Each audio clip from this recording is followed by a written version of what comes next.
Banyak masalah terjadi di dunia,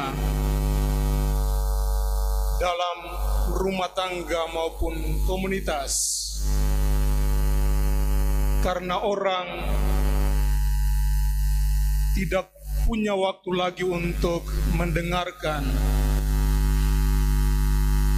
Sebaliknya orang berlomba-lomba untuk berbicara. Akan tetapi kalau kita berbicara tanpa mendengarkan, maka pembicaraan kita itu akan berubah menjadi fitnah, cerita perlente, atau hoaks. Bapak, Ibu, saudara-saudariku yang terkasih Krismawan dan Krismawati, saya 3 minggu di Kei dan Tanimbar, dan dari semua acara yang luar biasa itu, ada sesuatu atau kelompok kategorial umat yang menarik, adalah LC, Legium Christum atau Laskar Kristus. Pertanyaannya adalah, siapa sesungguhnya adalah Laskar Kristus di dalam gereja?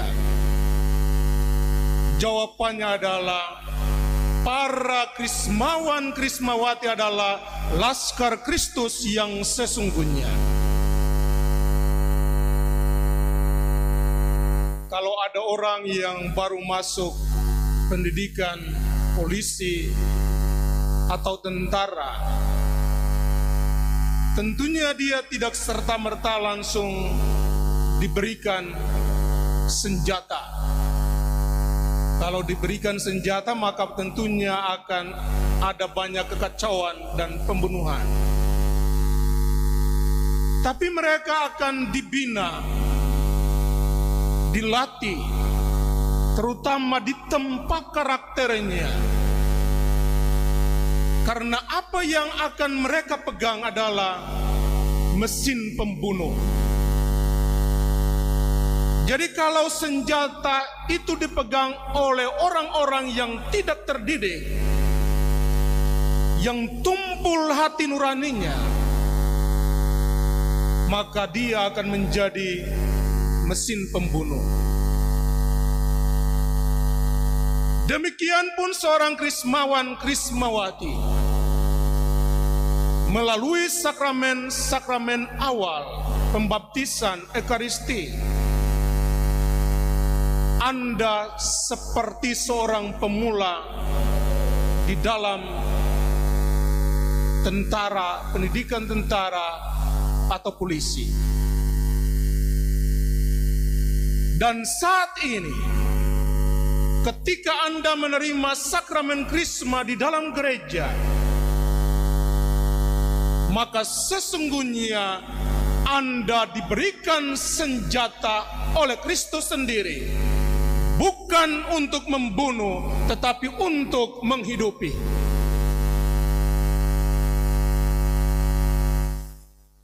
Pertanyaannya adalah, apa senjata seorang Krismawan Krismawati?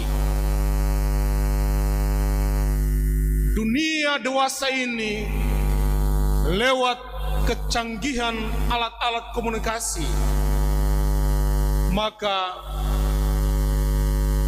mulai anak-anak sudah diberikan HP untuk mereka entah main game, nonton video, dan lain sebagainya. Bahkan di Waur saya sampai mengkritik ibu-ibu.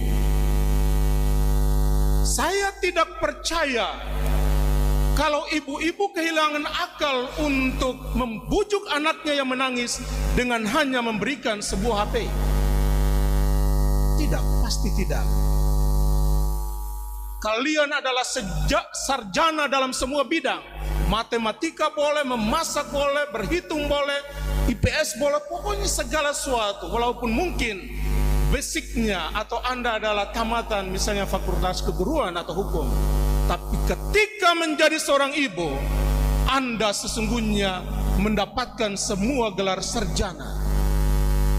Karena bisa mendidik, mengajak anak-anak berhitung, belajar ini dan itu dan lain sebagainya. Tapi pada masa ini, ibu-ibu sepertinya tumpul dalam memberikan kasih sayang. Anak menangis kasih HP. Saya tidak percaya. Karena itu bukan satu-satunya jalan untuk mendidik dan membesarkan anak-anak Anda.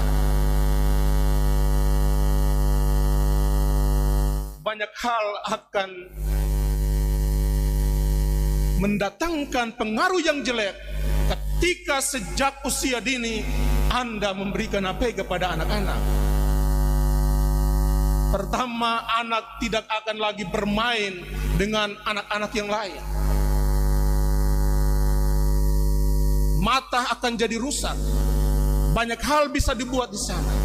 Karena itu, ibu-ibu tolong, Anda tidak akan pernah kehilangan ide untuk membujuk anak selain hanya dengan memberikan HP. Tidak. Karena itu senjata seorang Krismawan, Krismawati bukanlah HP itu. Dia hanyalah sarana. Tapi senjata sesungguhnya dari seorang Krismawan, Krismawati seperti yang dikatakan dalam bacaan yang kedua, bahwa Anda diberikan kurnia, dan hari ini karunia yang berbeda-beda, tapi hari ini Anda mendapatkan karunia yang satu dan sama, yakni Roh Kudus itu sendiri.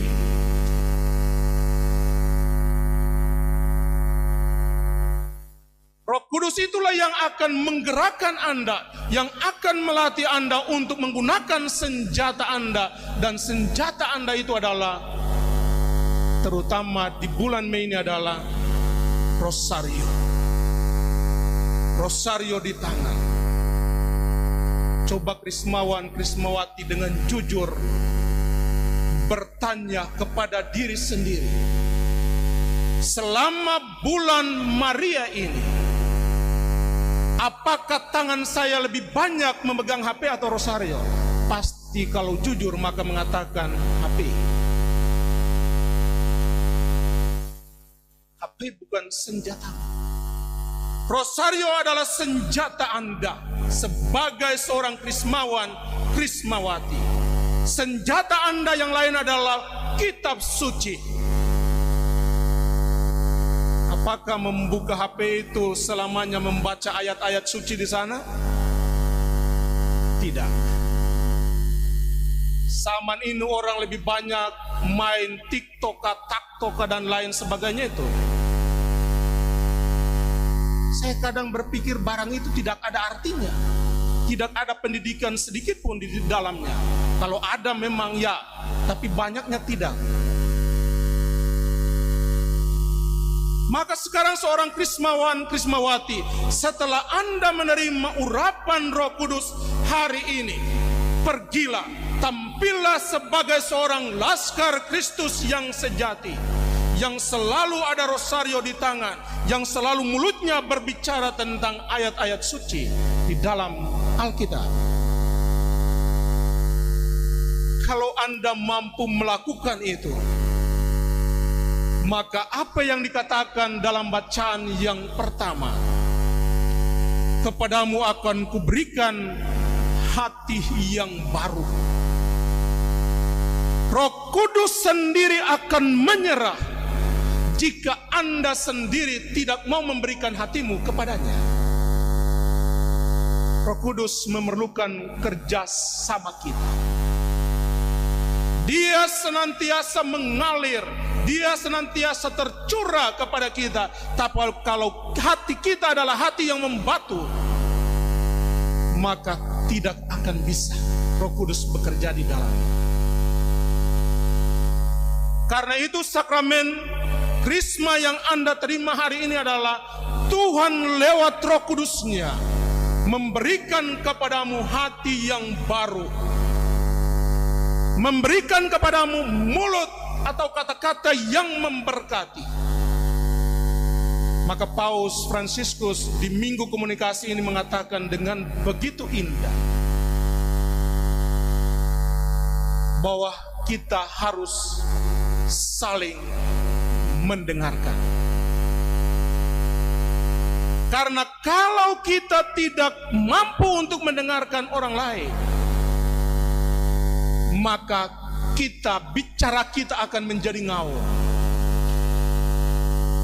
Kalau kita tidak mampu untuk mendengarkan orang lain, maka kata-kata kita akan semrautan. Saya selalu teringat akan kata-kata Bupati Maluku Tenggara. Zaman ini banyak orang punya jari lebih cepat daripada otak. Dan itu memang betul. Su memaki warmus orang, su kirim berita hoax, fitnah di Facebook, WA dan lain sebagainya, baru menyesal ternyata salah.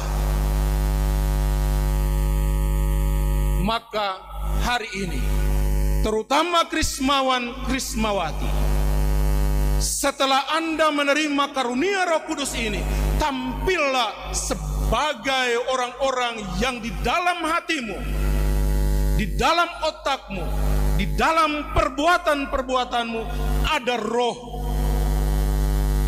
roh Tuhan itu sendiri. Anda harus mulai hari ini, tampil sebagai manusia-manusia baru yang diperbaharui, yang dicurai oleh Roh Kudus. Dan manusia yang dicurai Roh Kudus adalah seperti yang dikatakan dalam bacaan Injil. Kita hanya bisa mengkomunikasikan, mewartakan firman Allah ketika kita mendengarkan Dia, ketika kita berdoa mengundang Bapa, Putra dan Roh Kudus datang tinggal di dalam hati kita. Kalau Dia tinggal di dalam hati kita, lalu yang kita wartakan adalah sukacita, kegembiraan, senyum, kebahagiaan.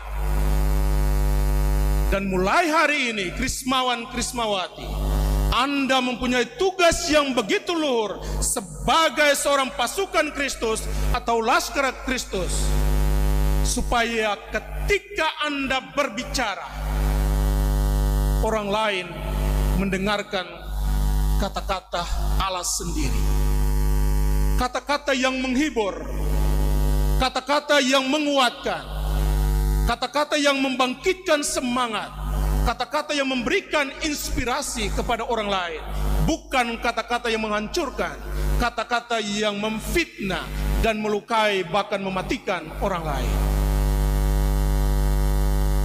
Dan mulai hari ini, semua perbuatan yang Anda lakukan hendaknya mendatangkan sukacita, kedamaian bagi orang yang menerimanya. Orang merasa senang sehingga ketika engkau membantu mereka, mereka merasakan bahwa Allah sungguh-sungguh membantu mereka.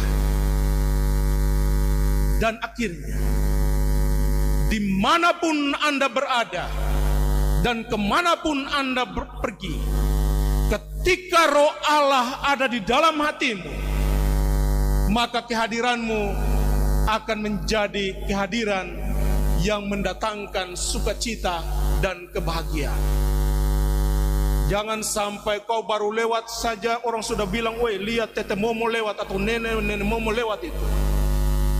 Karena kau punya kehadiran membahayakan, mencurigakan orang lain. Krismawan Krismawati, hendaklah tidak begitu.